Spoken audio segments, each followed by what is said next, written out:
This is Bloomberg Crypto, a daily Bloomberg iHeart podcast, and I'm Stacey Marie Ishmael, managing editor of crypto for Bloomberg News. It's Thursday, December 1st.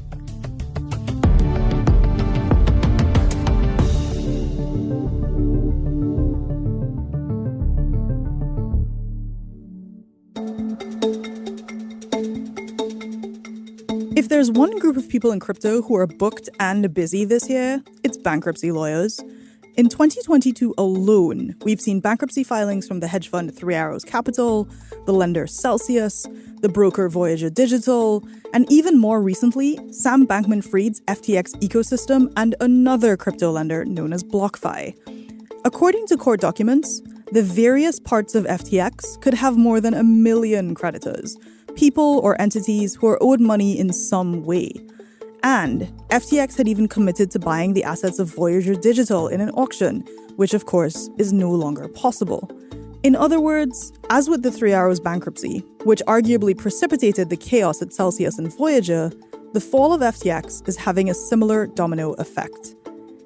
Here to break down the latest bankruptcy developments is Bloomberg reporter and editor Jeremy Hill. At some point, one of these bankruptcy judges will have to be the unlucky first to say, money is this, and cryptocurrency is money, or vice versa, and that will have some bearing on how crypto is treated in future bankruptcy cases. Jeremy, welcome back to the podcast.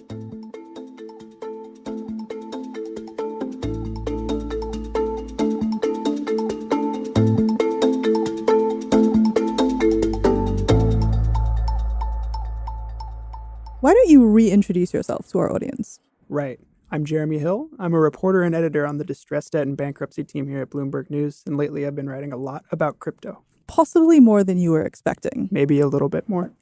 Now, we've had you on the show before when there were some previous bankruptcies. It seems like there's been way more than we had. I mean, I don't normally associate like distressed debt stuff with having to work on weekends, but you know, welcome to crypto. What have been some of the things that have been keeping you busy? Well, yeah, you referenced our earlier bankruptcies. Those were Voyager and Celsius. These were names that were like pretty big for what they were, and they were super notable because they were some of the first real big crypto lending company collapses. But just a couple of weeks ago, we got the big one, the really big one, perhaps.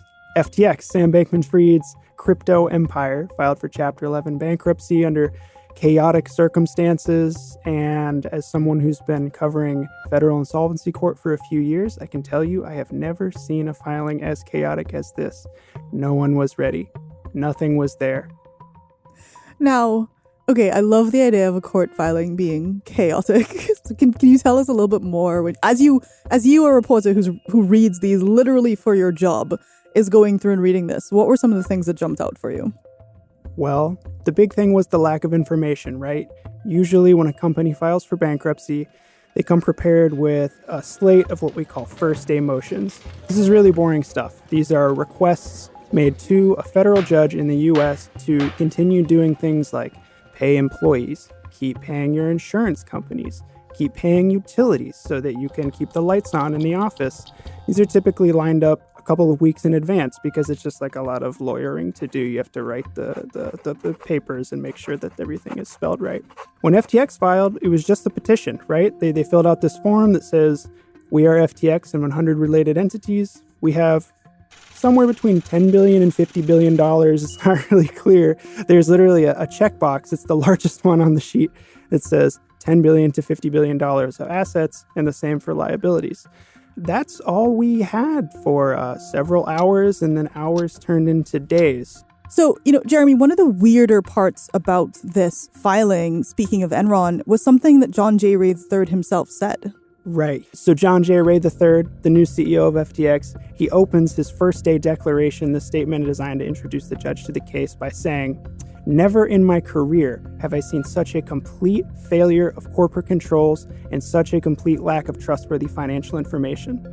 The important thing to underscore is that this is the dude who oversaw the liquidation of Enron, the massive accounting scandal where most everything was made up and there were a lot of lies. Just because this is not a video podcast, I need you all to understand that Jeremy was just like not even reading that quote off of anything. It was just seared into his brain from the weirdness of it all. That was terrific. among the other bonkers things that we've discussed as it relates to this case is like, what is going on with the hidden creditors?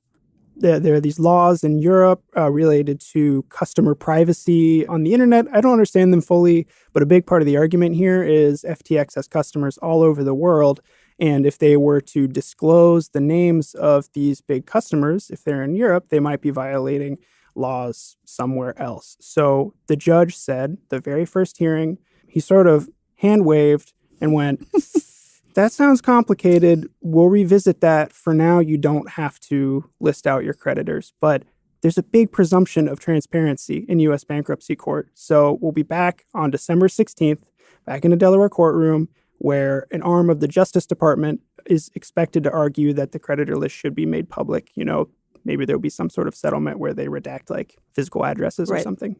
Now, this reminds me of, I think it was early October when Celsius's creditor list was made public, and it was like pages and pages and pages. It was tens of thousands of pages of essentially people's names and their addresses, and I think their account balances.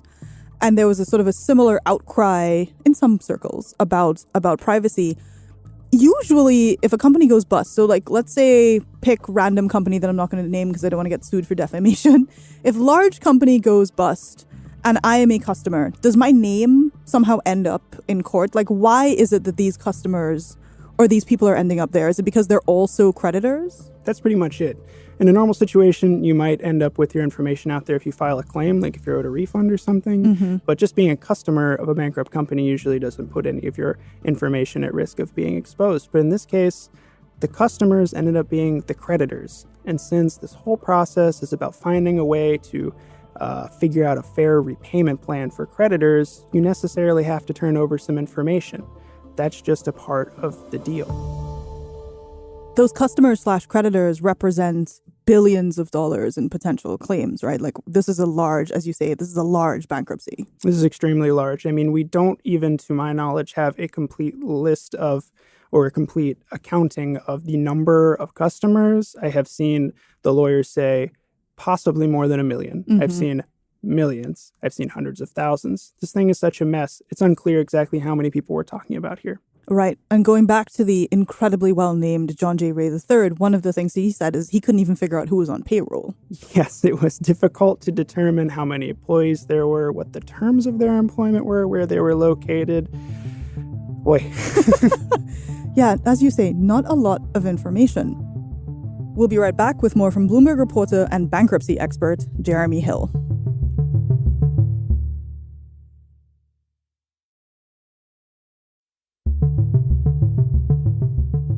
Now, you mentioned Celsius and Voyager at the top.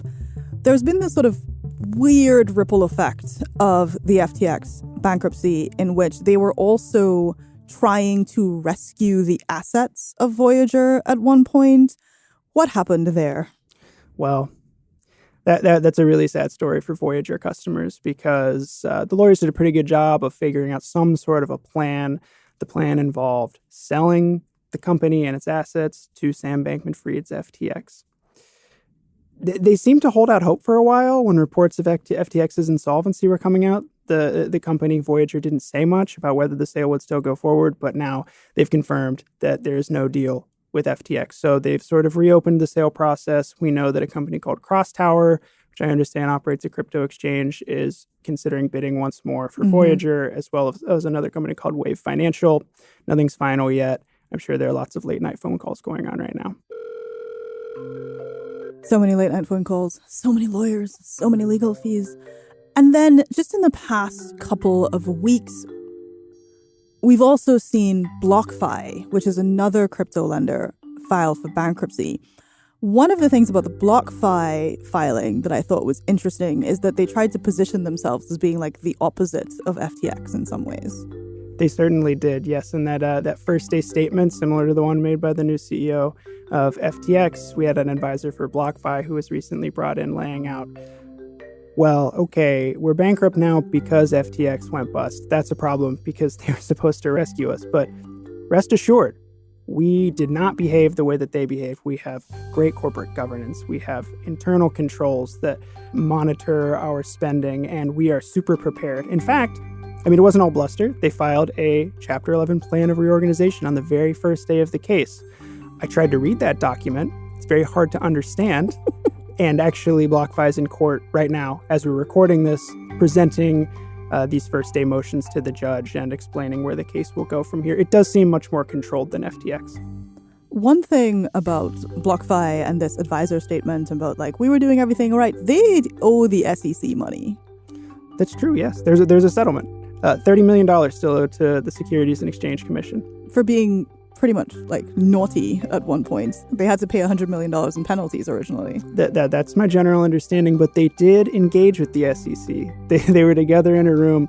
They were not hiding on some islands somewhere. There's a lot of people hiding on islands right now. And definitely some people hiding on places that made islands in Dubai. You know who you are. Call us. Just one, I guess, final set of questions, because you alluded to the fact that, so much about crypto is unusual. Are there any legal precedents that are either being set here or that are potentially going to be set here that may affect other elements of bankruptcy in the U.S.? Here's something that I find very interesting. In BlockFi's first day papers, buried in what is called a motion for continued use of cash management systems, boring. There's a line in there that says, roughly I'm paraphrasing, cryptocurrency is not money, and no U.S. court or regulatory agency has said it is money. This is something that's important because bankruptcy rules sometimes reference, quote, money and how it is to be handled. And so at some point, one of these bankruptcy judges will have to be the unlucky first to say, money is this, and cryptocurrency is money, or vice versa, and that will have some bearing on how crypto is treated in future bankruptcy cases. Huge. I guess so. Wow. Well, Jeremy, it is always a pleasure. Thank you for making me feel like I understand the law slightly better. Thank you for having me. You can find more of Jeremy's reporting on the Bloomberg terminal and on Bloomberg.com. And you can check out our twice-weekly newsletter, which is also called Bloomberg Crypto.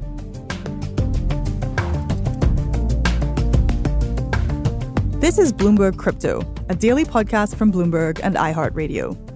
For more shows from iHeartRadio, visit the iHeartRadio app, Apple Podcasts, or wherever you get your podcasts. Send us your comments, questions, or suggestions for the show to crypto@bloomberg.net. The supervising producer of Bloomberg Crypto is Vicky Vergolina. Our senior producer is Janet Babin. Our producers are Mohammed Farouk and Sharon Barrero. Our associate producers are Ty Butler and Moses Undum. Desta Wonderad is our engineer. Original music by Leo Sidran. I'm Stacey Marie Ishmael. We'll be back tomorrow.